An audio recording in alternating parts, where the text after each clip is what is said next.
ఆవిరి పట్టుకో ఇలా జలుబు వచ్చినప్పుడు. కాశ్యపాన్వే సంజాతం నారసింహ పదాశ్రితం రామానుజ గురుం వందే పాణినీయ పయోనిధిం. భాగవత సద్గోష్ఠికి సాదరంగా ఆహ్వానం పలుకుతూ పెద్దలకు దాసం సమర్పించుకుంటూ ఈ రోజు మన భాగవత పట్టణాన్ని కొనసాగించుకుందాం. బలిచక్రవర్తికి వామనమూర్తికి సంవాదం జరుగుతోంది. నీకు మడుల మాన్యాల కరుల అదేమిటి గజముల ఏం కావాలో అడుగు, కాంక్షల కాంతల ఏమైనా అడుగు, కానీ కొంచెం ఈ దాత యొక్క గొప్పతనాన్ని దృష్టిలో పెట్టుకుని అడగవయ్యా. దాత పెంపున్ సొంపున్ తలంపవలదే అన్నాడు ఒకసారి. మళ్ళీ అన్నాడు, నువ్వు 3 అడుగులు అడిగితే మాత్రము కొంచెం మాకు తగినట్టుగా ఆ అసురేంద్రుండు పదత్రేంబు అడిగితే మాత్రం ఆ అసురేంద్రుండు ఇస్తాడా?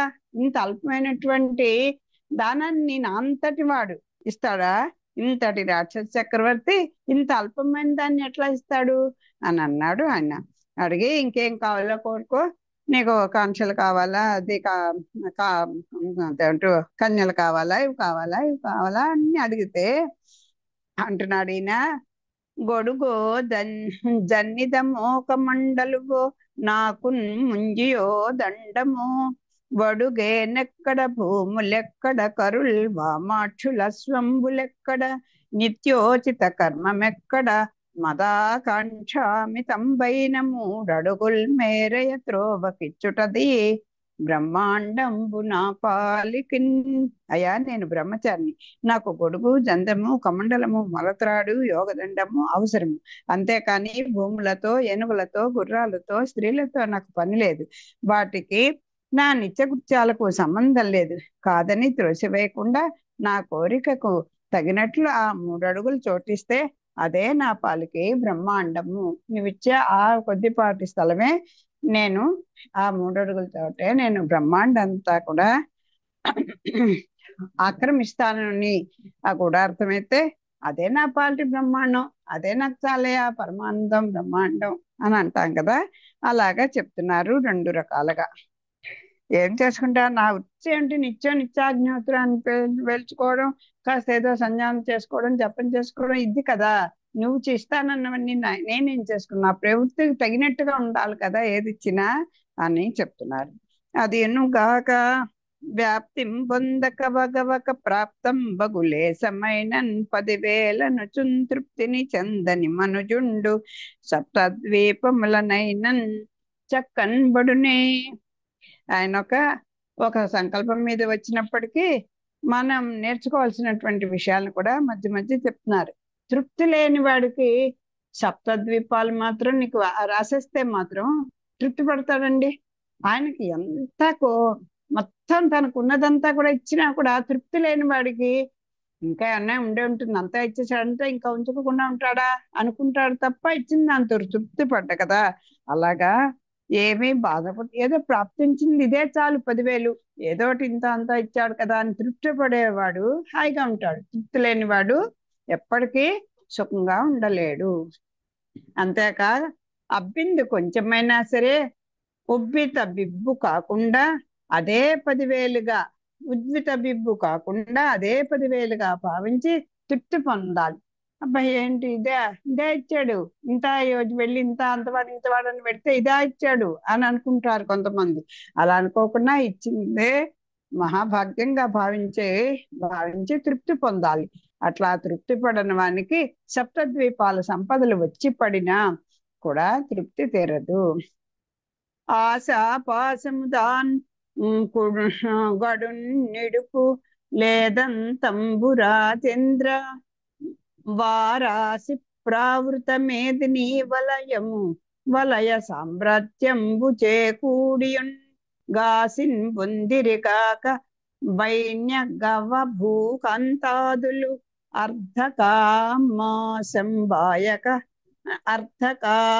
అర్ధకామాసంబాయక నేర్చిరే మును నిజాశాంతంబులన్ చూచిరే. రాక్షస రాజేంద్ర, ఆశ మిక్కిలి పొడవైన త్రాడు వంటిది, దానికి అంతు లేదు.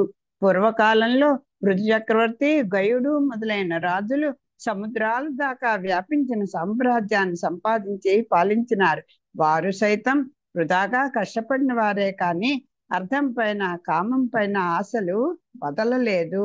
వారి ఆశలు నెరవేరను లేదు. అది ఆ ఏడు ఈ పృథు చక్రవర్తి వీళ్ళందరూ కూడా పృథు చక్రవర్తి కదా ఈ రథాన్ని అలా చుట్టూ కూడా తిరిగేస్తూ ఉంటే ఆ భూమి అంతా కూడా 7 సప్త ద్వీపాలుగా సప్త సముద్రాలుగా ఏర్పడింది అని చెప్తారు. వాళ్ళందరూ కూడా ఆ సముద్రాల దాకా వ్యాపించి సామ్రాజ్యాన్ని సంపాదించినా కూడా వాళ్ళు కూడా ఇంకా కోరిక చాలే బాబు అక్కడ ఆపు ఆపు అని అన్నట్లు కదా ఆపారు. అలాగా వృధాగా కష్టపడిన వారే కానీ అర్థమైన కామం పైన ఆశ వదలలేదు. వారి ఆశలు నెరవేరడం లేదు. ఆ ఆశకు అంతు లేదు. ప్రయత్నం చేస్తూనే ఉంటారు కానీ ఎంత వచ్చినా అక్కడతో ఆగిపోరు. ఆ కోరిక అలాంటిది అని చెప్తున్నారు. ఆశాపాశము అది తాన్ కడున్ నిడుపు అంటే పొడవైంది. ఒక పెద్ద తాడు ఎక్కడ ఎంత అంతం ఎక్కడుందో చూద్దాం అనుకో వెడుతుంటే ఎంతైనా తీరదు. అలా చెప్తున్నారు. సంతుష్టుండి 3 జగములను పూజ్యుండు సంతోషికెప్పుడు జరుగు సుఖము సంతోషి గాకుండ సంసార హేతువు సంతసంబున ముక్తి సతియుతరకున్ పూట పూట కుజంగముల యదృశ్యాలాభ సంతుష్టిని తేజంబుతోన పెరుగున్ పరితోషహీన తన్ ప్రభ చెడిపోవును జలధార అలలం నలంబు సమయునట్లు నీవు రాజనుచు నిఖిలంబు నడుగుట తగవు కాదు నాకు తగిన కొలది ఏను వేడి కొనిన ఈ పదత్రయమును చాలదనక ఎమ్ము చాలు చాలు. సంతోషపడేవాడు ముల్లోకాల్లోనూ గౌరవింపబడతాడు. సంతోషం కలవానికి ఎప్పుడు సుఖం కలుగుతుంది. సంతోషం లేకపోవడమే తిరిగి పుట్టడానికి కారణము. సంతోషం వల్ల మోక్షము సమకూరుతుంది. పూట పూటకు తగినంత తనంత తానుగా దొరికిన దాంతో సంతోషపడితే తేజస్సు పెరుగుతుంది. నేల వల్ల నిప్పు చల్లారిన విధంగా సంతోషం లేకపోతే తేజస్సు తగ్గిపోతుంది. నీవు రాజువు కదా అని అవి ఇవి అన్ని ఇమ్మని అడగడం న్యాయం కాదు. నాకు తగినట్టుగా నేను అడిగిన ఈ 3 అడుగులు కాదనకుండా ఇవ్వు, అదే చాలు, అంతే చాలు. ఇక్కడ దీంట్లో 2 చక్కని విషయాలు నచ్చండి. నీళ్ల వల్ల నిప్పు చల్లారిపోయిన విధంగా సంతోషం కనుక లేకపోతే తేజస్సు ఆ నీళ్లు అగ్నిని ఆర్పేసినట్టుగా తేజోవిహీనంలో అయిపోతాం. తృప్తి అనేది లేకపోతే ఏమిటి, ఏదో ఎప్పుడు నిరాశ నిస్పృహ అసంతృప్తి అలా బతుకుతాం. అలాంటప్పుడు తేజస్కి ఎలా కనిపిస్తాం, తేజవంతుడికి ఎలా కనిపిస్తాం అని చెప్పి అది కాదండి. ఏదో పూట పూటకు కూడా ఈ క్షణానికి దొరికింది తిన్నాం, ఏదో ఈ పూట ఇంత చారున్నం మజ్జిగన్నం తిన్నాం, పోనీ అది లేని వాళ్ళు ఎంతమంది లేదు. ఒకరోజు హాయిగా అన్ని కూడొచ్చు, లేదంటే ఏదో కడుపు నింపుకుందుకు ఏదో ఒకటి భగవంతుడు కూర్చుని దాంతో సంతృప్తి పడాలి. ఆ సంతోషం కనుక లేకపోతే ఏముంటుంటా అలా కోరికలు తీరకుండా ఉంటుంటే మళ్ళీ ఈ సంసార చక్రంలో మళ్ళీ తిరుగుతూనే ఉంటాం. జనన మరణ చక్రంలో మళ్ళీ దానికోసం పాప పుణ్యాలు కర్మలు చేసుకుంటూ మళ్ళీ జన్మలు ఎత్తుతూ ఇలాగే ఉంటాము అని చెప్తారు. అన్నిట్లు పలుకుతున్న కర్వునకు ఉర్వేదానంబు చేయంత లంచి కర కలిత సలిల కలసుండైన ఆ వితరణము కరుంకని నిజ విచారయుక్త ధనుజ రాజ్య చక్రుండగు శుక్రుండిట్లనియే. ఈ రకంగా విధంగా పలికిన వామనునికి 3 అడుగుల భూదానం చేయడానికి బలచక్రవర్తి జల కలశం చేతికి తీసుకున్నాడు. అంతలో రాక్షస రాజ్య నిర్మాణ ధుర్యుడైన శుక్రాచార్యుడు దానశీలుండైన దానవ చక్రవర్తితో ఇట్లా అన్నాడు. సాక్షాత్తు భగవంతుడే దానం చేయడానికి సిద్ధపడినా, తనకున్నదంతా ఇవ్వడానికి సిద్ధపడినా ఆనాడు రుక్మిణీదేవి కూడా కుచేలుడికి చాలయా చాలు ఇచ్చింది చాలు అంటుంది. ఎందుకంటే ఆయన ఎంత ఇస్తాడో తను కూడా ఇచ్చేసుకుని వెళ్ళిపోతాడేమో తెలియనటువంటి ఉదారుడు. అలాంటి ఉదారుడే ఈ బలిచక్రవర్తి కూడా. ఆయన చెప్తాడు, నాయన ఏదో ఇచ్చేద్దామని సిద్ధపడిపోతున్నావు, ఆ వచ్చింది ఎవరో తెలీదు, ఎందుకు వచ్చాడో కూడా తెలీదు, అని చేత నువ్వు కాస్త ఆపు, అక్కర్లేదు అని చెప్పి ఆ రాక్షసి చక్రవర్తి అయినటువంటి ఆచార్యుడైనటువంటి శుక్రాచార్యుడు చక్రవర్తి ఇలా అంటున్నాడు. ధనుజేంద్ర ఈతండు ధరణీచురుండు కాడు దేవ కార్యంబు సాధించు కొరకు హరి విష్ణుండు అవ్యయుండు అదితి గర్భంబునన్ కశ్యపశూనుండై కలిగే అకట ఎరుంగ కీతని కోర్కి ఇచ్చెదనంటి విదైత్య సంతతి కుపద్రవం వచ్చు నీ లక్ష్మిన్ తేజంబు నెలవు ఐశ్వర్యంబు వంచెంచి ఇచ్చుంతాన్ వాసవునకును మనసి జగములల్ల మూడు పాదంబుల అఖిల కాయుండగుచు ఆక్రమించు సర్వధనము విష్ణు సంసర్జనము చేసి బొడుగు పగిది ఎట్లు బ్రతికెదీవు. చెయ్యాలయ్యా, దానం చేయాలి, కానీ కాస్త ఏదో తనకమాల ధర్మం కాదు కదా చేసేది. ఎవరైనా చెయ్యి, నీకెంత ఉదారత ఉంటే, అంత శక్తి ఉంటే అంత చెయ్యి, పర్వాలేదు. కానీ నీకంటే నువ్వు కూడా చూసుకోవాలి కదా. బడుగు పగిది బడుగు పగిది ఎట్లు బ్రతికదేవు.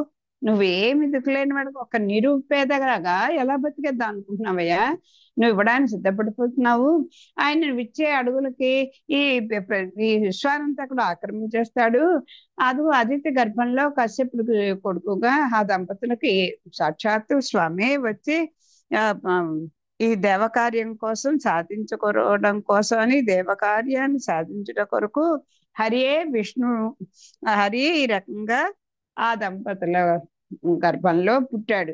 అతను ఎలా వచ్చాడో, ఏం చేస్తాడో నీకేమీ తెలీదు. ఇదంతా రాక్షసులకు కష్టం వస్తుంది, వాళ్ళ సంగతి దేవుడు ఎరుగు. అసలు నువ్వు నిరుపేదగా అసలు ఎలా బతుకుతావు చెప్పు, ఉన్నదంతా ఇచ్చేయడానికి సిద్ధపడుతుంటే అని అంటున్నాడు ఆ ఆచార్యుడు. దాని వేసరా, ఇతడు బ్రాహ్మణుడు కాడు, పరమాత్ముడైన విష్ణువు దేవతల కార్యాన్ని సాధించడం కోసం కశ్యపుని కొడుకుగా అతిథి గర్భంలో పుట్టినవాడు. అయ్యో అయ్యో ఎంత తెలివి తక్కువవాడివే అంటాను చూసారా. అలాగా అయ్యో, తెలియకుండా ఇతని దానం ఇస్తానని ఒప్పుకున్నావు, దీనివల్ల రాక్షసులకు కష్టం వస్తుంది. ఇతడు నిన్ను మోసగించి నీ సంపదను, తేజస్సును, రాజ్యాన్ని ఇంద్రునికి ఇస్తాడు. అదే కదా చెప్పారు, నీ లక్ష్మిని తేజంబు నెలవును ఐశ్వర్యంబులు వంచి ఇచ్చు తాన్ వాసవునకు. వాసవుడు అంటే ఇంద్రునికి, ఇదిగో నీ లక్ష్మి అంటే నీ ఐశ్వర్యాన్ని, సంపదని, తేజస్సుని, అన్ని సమస్తాన్ని ఆయనకి ఇచ్చేస్తాడు. అందుకొచ్చాడు ఈయన. రాక్షసులకు కష్టం కలుగుతుంది. విశ్వరూపం ధరించి 3 అడుగులతో ఇంకా అన్ని లోకాలను ఆక్రమించేస్తాడు. నీ ఐశ్వర్యం అంతా విష్ణువునకు ధారపోసి నువ్వు నిరుపేదగా ఎట్లా బతుకుతావు అన్నట్లు. ఒక్క పదంబున భూమియు ఒక్కటం త్రివిధంబున్ త్రొక్కి ఉన్నతము దిక్కులు గగనము తానై వెక్కసమై ఉన్న ఎందు వెడలేదు చెప్పుమా. ఇతడు ఒక్క పాదంతో భూలోకాన్ని, ఇంకొక పాదంతో స్వర్గలోకాన్ని కప్పివేస్తాడు. గొప్ప ఆకారంతో దిక్కులు ఆకాశము పిక్కటిల్లేటట్టు పెరుగుతాడు. అప్పుడు నువ్వెక్కడికి పోతావు చెప్పు? అంతటా ఆయన ఆక్రమించేస్తాడు ఈ ఆకాశము, భూమి అంతా కూడా. ఇంకప్పుడు నువ్వెక్కడుంటావు? ఇచ్చేదనని పలికి కున్న నరకమున్ త్రోవ నీవును సమర్థుండవుగావ. ఏ దానం ఆసమే తెంచు అదియును దానంబుగాన్ తండ్రు తత్వవిద్దులు. దానంబు యజ్ఞంబున్ తపమును కర్మంబును తావితవంతుండై తలంపవలయు.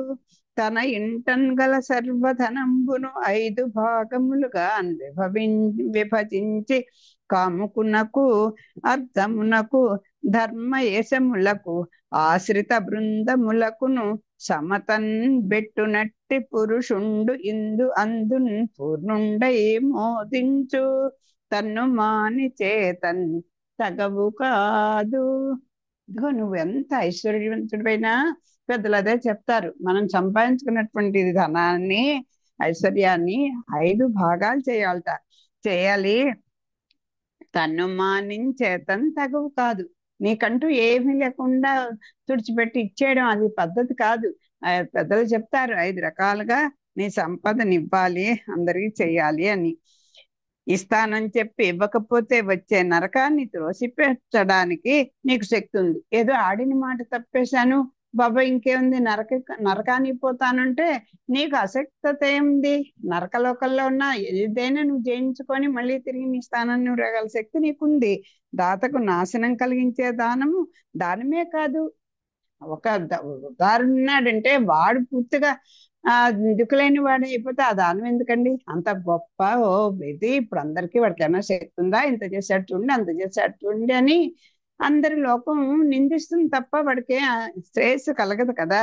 ఇదిగో వచ్చిందంతా దేశాన్ని దోసిపెట్టేశాడు, ఇప్పుడు తినడానికి ఉన్నాను పిల్లలకి పళ్ళడానికి వాడికి కూడా లేదు అని హాస్యాస్పదంగా అవమానానికి అరకుడు అవుతూ ఉంటాడు కదా. దాతకు కూడా అంతేట. దాతకు నాశనం కలిగించే దానమే దానం కాదు అని పెద్దలు చెప్తారు. తాను ధనవంతుడుగా ఉంటూ ధనాన్ని, యజ్ఞాన్ని, తపస్సును గురించి ఆలోచించాలి. ధనవంతుడుగా ఉంటూ ఉండాలి, దానాన్ని, యజ్ఞాన్ని, తపస్సుని గురించి కూడా ఏది ఎట్లా చేయాలి, ఏ పద్ధతిగా చేయాలి అవన్నీ ఆలోచించుకోవాలి. ఉత్తముడైన పురుషుడు తన ధనమంతా 5 భాగాలు చేసి, 5 ఏంటిట?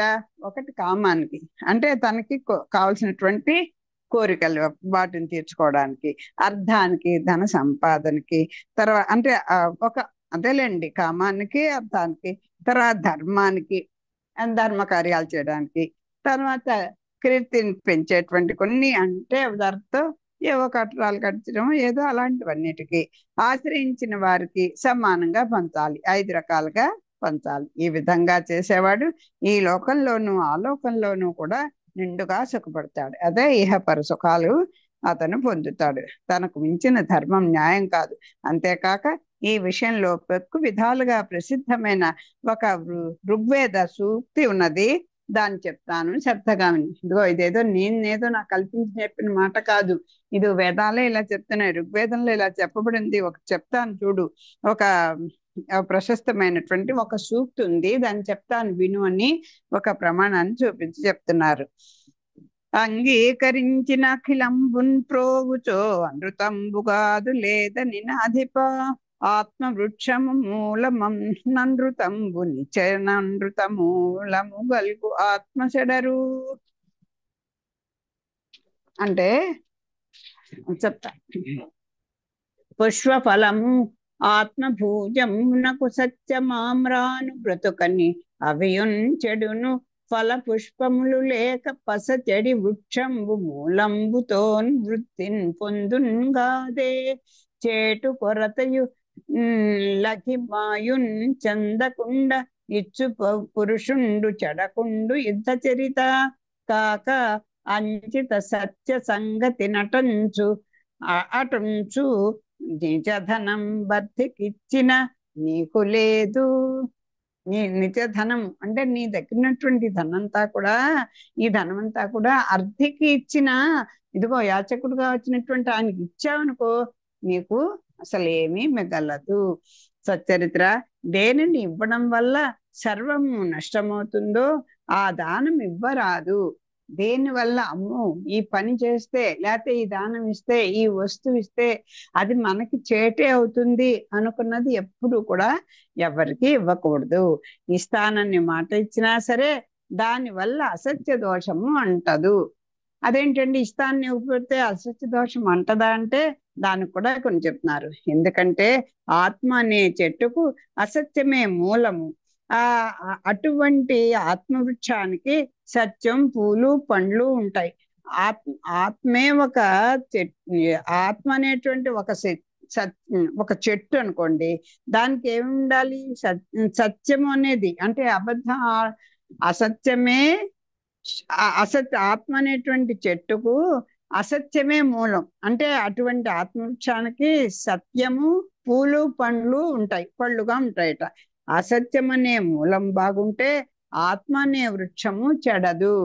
ఈ అసత్యం అనేటువంటి ఒక మూలం బాగుంటాయి. అంటే అసత్యం వేళ్ళనుకుంటే కనపడవు కదా, అప్పుడు బాగుంటే ఆత్మనే వృక్షము చెడకుండా వృద్ధిలో ఉంటుంది. మొదలు చెడితే చెట్టు చెడిపోతుంది కదా. అసలు అంచేత వేళ్ళు బాగుండా లేదో చూసుకోవాలి. పూలు పళ్ళు కూడా అలా చెట్టు చెడిపోతుంది, మొదలు పాడైతే పూలు పళ్ళు కూడా చెడిపోతాయి. పండ్లు పూలు లేకపోయినా మొదలు బాగా ఉంటే వృక్షం వృద్ధి పొందుతుంది. అసలు మొదలకంట కొట్టేసినా ఆ వేళ్ళు కొంతకాలానికైనా చిగురుస్తాయి, పళ్ళు పూలు ఇస్తాయి.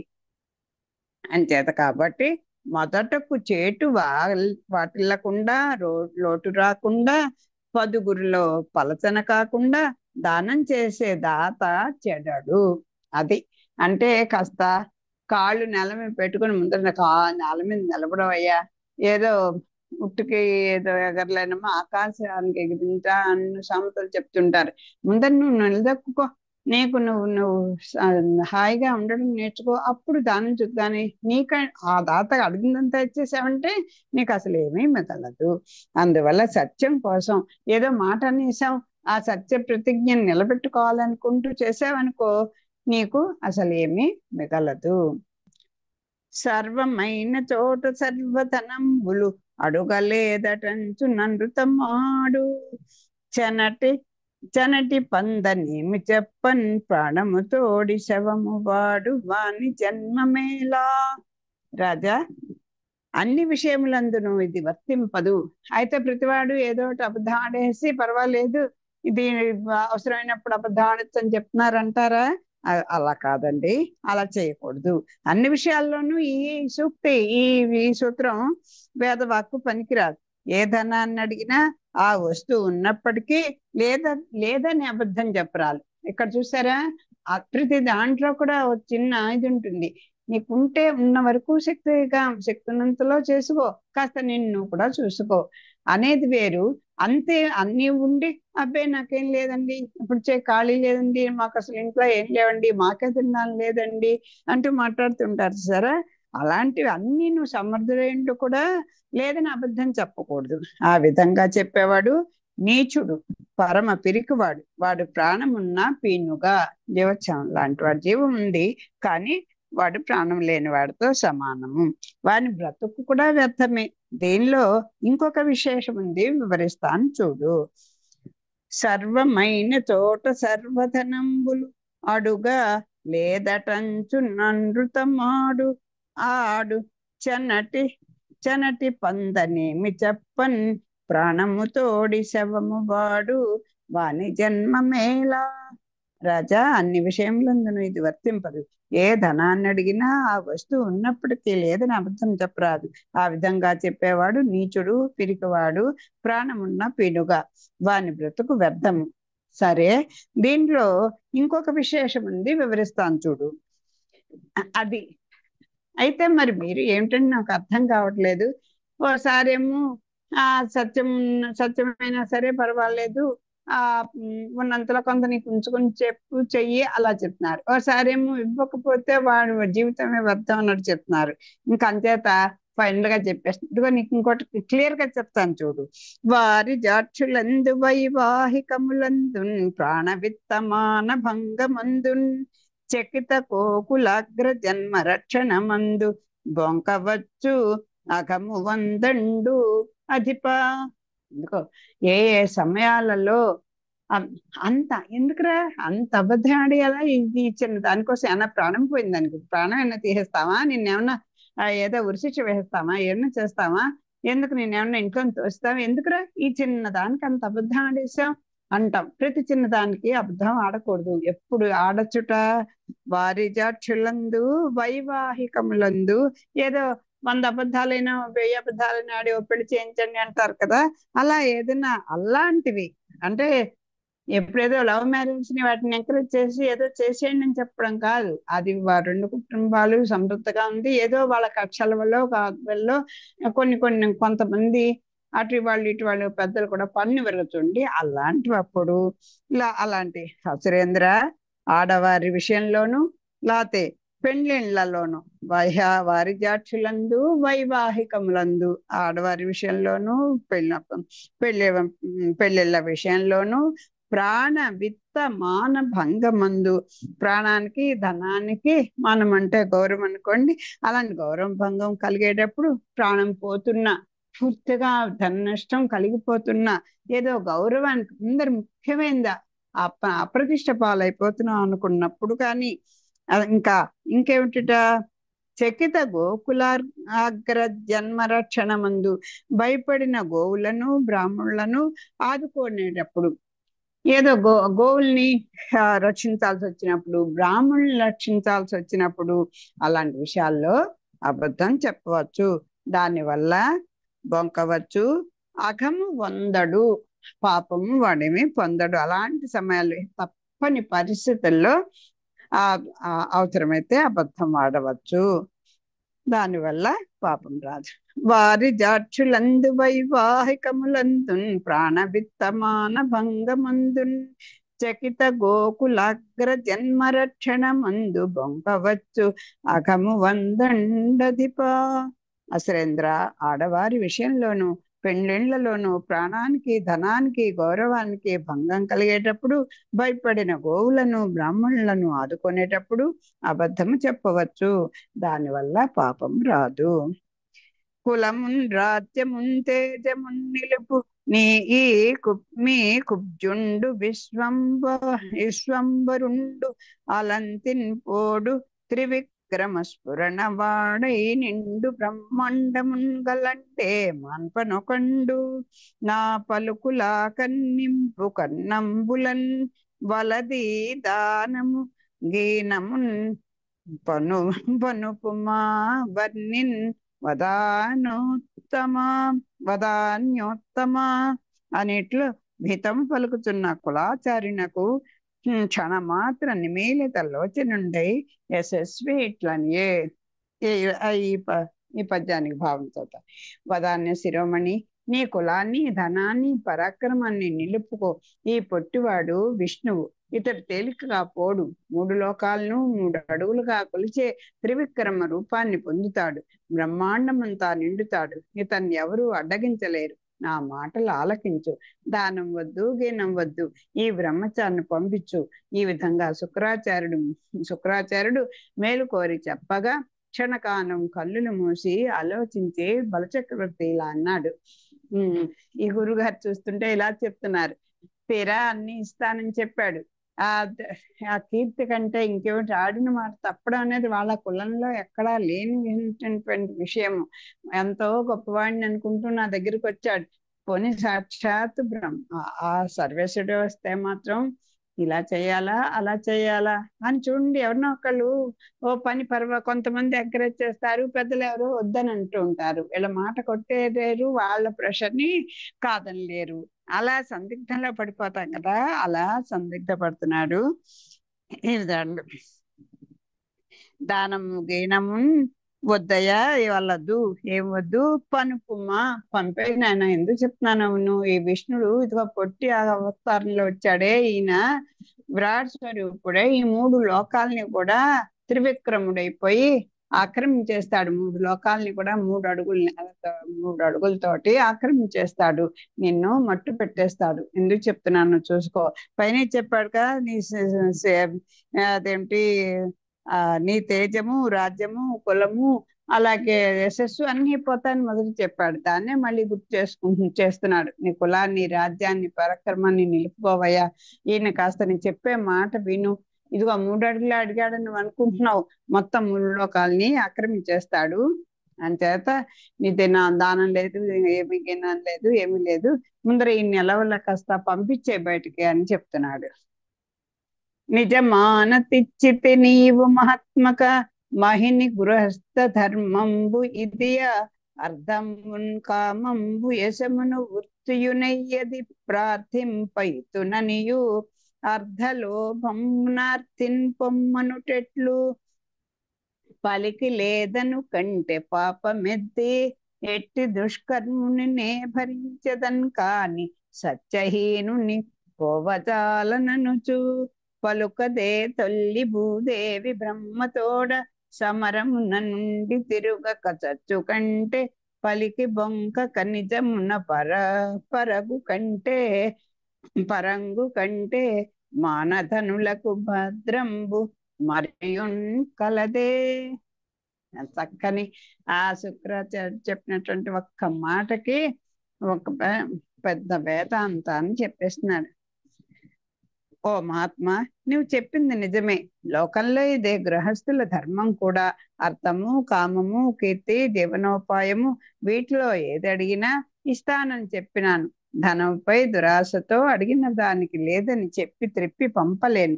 ఇచ్చిన మాట తప్పడం కంటే పాపం లేదు. పూర్వం భూదేవి ఎటువంటి చెడ్డ పని చేసిన వారినైనా మోస్తాను, కానీ ఆడిన మాట తప్పిన వారిని మాత్రం మోయలేను అని బ్రహ్మతో చెప్పింది కదా. యుద్ధంలో వెనుదిరగకుండా వీరమరణం పొందటము, మాటకు కట్టుబడి సత్యంతో బ్రతకడము మానధనులైన వారికి మేలైన మార్గాలు. చనిపోతే బతికితే బతక లేదు, మంచి సరైన ఉజ్జీవితో ఉజ్జీవితో పోరాడడానికైనా వెళ్ళాలి. వీరమరణం చెందినా పర్వాలేదు, అంతేకాని వెను తిరిగి యుద్ధంలోంచి వెనక్కి వచ్చేసాడు అనుకో, అది అతను వీరుడు అనిపించుకోడు. అలాగే ఇస్తా అని చెప్పి మాట కట్టుబడకపోతే వాడు దాత అవ్వడు. అంచేత అన్ని అన్ని అనేసాను, కష్టం నష్టం నాకు తెలీదు, ఏదైనా అడుగని చెప్పేశాను.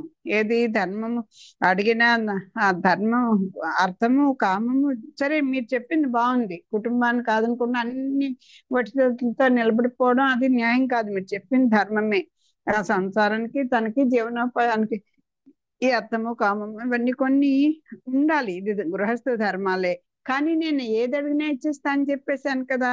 అంచేత ఇప్పుడు ఆ కుటుంబాన్ని దృష్టిలో పెట్టుకును, ఆ ధనం మీద దురాస్తోటో ఏ అని చెప్పి ఏమి ఇవ్వలేనండి అని చెప్పి నేను దాతనై ఉండి నేను అర్థిని పంపించేయలేను.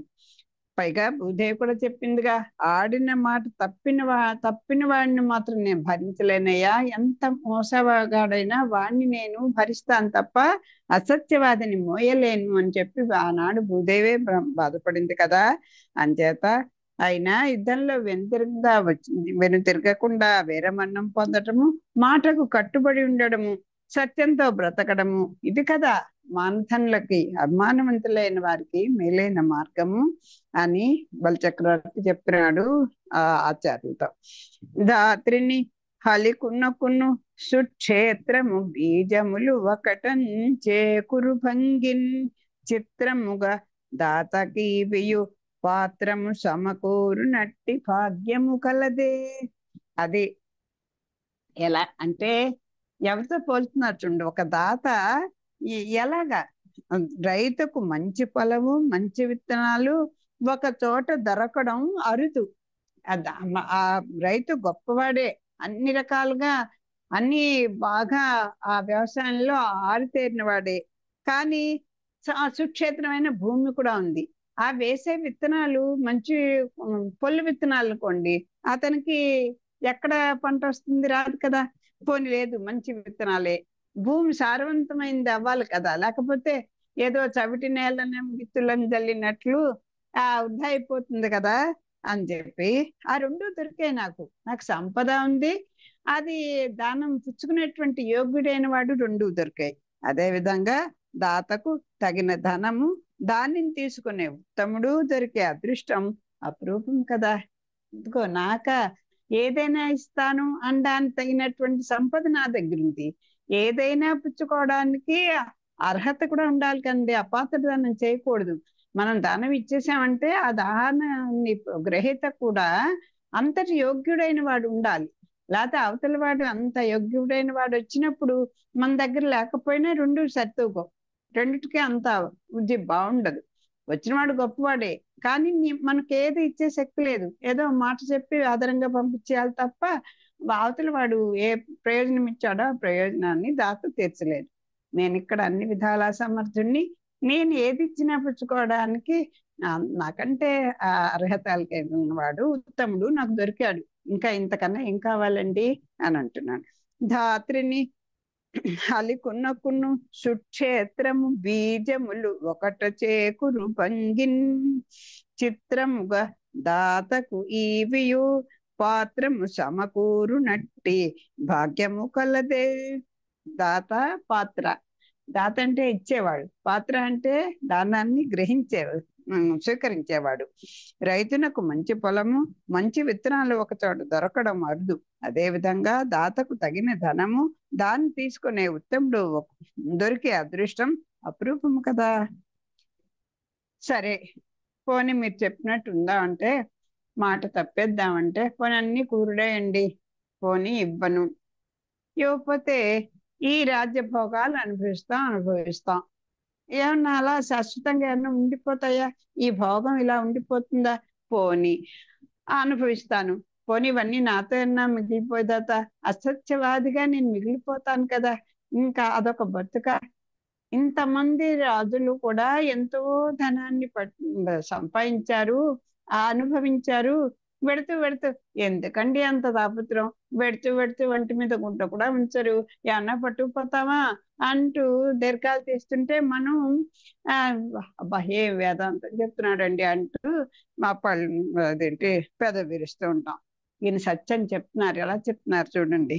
కారే రాజులు రాజ్యముల్ గలుగవే, గర్వోన్నతిన్ పొందరే, వారేరి సిరిమూట గట్టుకొని పోవంజాలిరే, భూమిపై పేరైనన్ గలదే, శిబి ప్రముఖులన్ ప్రీతిన్ యశకాములై, ఈరే కోర్పులు వారలన్ మరిచిరే, ఇక్కాలమున్ భార్గవ. ఆ భార్గవ అంటే ఆ శుక్రాచార్య పిలుస్తున్నారు, ఇలా సంబోధిస్తున్నారు. ఆచార్య, పూర్వం రాజులు ఉన్నారు, వారికి రాజ్యాలు ఉన్నాయి, వారు ఎంతో అహంకారంతో ఎంతో విర్రవీగారు. కానీ వారెవరూ ఈ సంపదను మూట కట్టుకొని పోలేదు. ప్రపంచంలో వారి పేరు కూడా మిగలలేదు. శిబి చక్రవర్తి వంటి వారు కీర్తి కోసం సంతోషంగా అడిగిన వారి కోరికలు తీర్చలేదా? వారిని ఈనాటికి లోకం మరవలేదు కదా. శివ చక్రవర్తి వారు తన తొడని కోసి ఇచ్చేస్తే అలాంటి దానవీర కర్ణ అన్నట్టుగా ఆ కర్ణుని యొక్క దానగుణాలను ఈ శివ చక్రవర్తిను అలాగా వాళ్ళని ఈ రోజు వరకు మర్చిపోకుండా, అబ్బో ఆయన అండి సాక్షాత్ దాన కర్ణుడండి, అలాగే ఆయన శివ చక్రవర్తి అంటూ చెప్పుకుంటారు తప్ప, ఇలాగా రాజ్యాలు సంపాదించి ఎంతో అహంకారంతో విరిగి భూమినంతా కూడా ఆక్రమించుకొని వేసింది వేయినట్టుగా అనుభవించారు. ఇప్పుడు ఆ రాజులందరూ ఏరండి? వాళ్ళ పేరైనా ఎవరైనా తలుస్తున్నారా? పోనీ వాళ్ళు ఏమైనా మూట కట్టుకుని వెళ్ళిపోయారా? చనిపోయేటప్పుడు ఇదంతా ఏమైనా పట్టుకుపోయారా? చెప్పండి. మరి ఇలా దానం చేసిన వాళ్ళ పేరే కదా ఇప్పటి వరకు మనం మర్చిపోకుండా వాళ్ళ పేరు చెప్పుకుంటున్నాం దానానికి అని చెప్పి చెప్తున్నారు. అందుచేత నాకు ఇవేమి ఈ రాజ్యాలు ఈ భోగాలు అన్ని కూడా ఇవన్నీ తాత్కాలికాలే, ఇవన్నీ సుఖాన్నిచ్చేవి కాదు, కీర్తి ప్రతిష్టలే మనకి చిరకాలం ఉండేవి అని చెప్తున్నారు. ఉడుగని క్రతువుల వృతముల పొడగనంచనట్టి పొడవున కురుచై అడిగేడినట, నన్ను బోటికి నెడరాదే మహానుభావ ఇష్టార్థంబుల్. మహాత్మా, ఎడతగని యజ్ఞాలు చేసిన, పుణ్యకార్యాలు కావించిన విష్ణువుని చూడడానికి వీలు పడదు. అటువంటి గొప్పవాడు పొట్టివాడై అడుగుతున్నాడు. అతడు కోరిన దాన్ని ఇవ్వడం కంటే నా వంటి వానికి ఇంకేం కావాలి? పోన్లండి, సరే, నిజంగానే విష్ణువు ఆ పొట్టివాడుగా ఏదో గుట్టుగా ఏదో వచ్చాడు, మాయతోటే వచ్చాడు, నన్ను అంతం చేయడానికే వచ్చాడు. నిజంగా సాక్షాత్తు ఆ శ్రీమన్నారాయణుడే ఈ వేషంలో వచ్చాడు అనుకోండి, అంతకన్నా మహద్భాగ్యం కావాలండి. మహాయోగులకు తల్ల కింద తపస్సు చేస్తేనే వాళ్ళకి సనందనాథులకే అతన్ని చూసేటువంటి భాగ్యం కోల్పోయిన వాళ్ళకి నా దగ్గరికి సాక్షాత్తు ఆయన యాచకుడుగా వచ్చాడంటే ఆయన దర్శనం చాలు కదా. ఆయన నా యజ్ఞవాటికలో అడుగు పెట్టి ఆయన దర్శనం ఇవ్వడమే నాకు చాలు కదా, అంతకన్నా అదృష్టం ఇంకేం కావాలండి అని అడుగుతున్నాడు. ఆ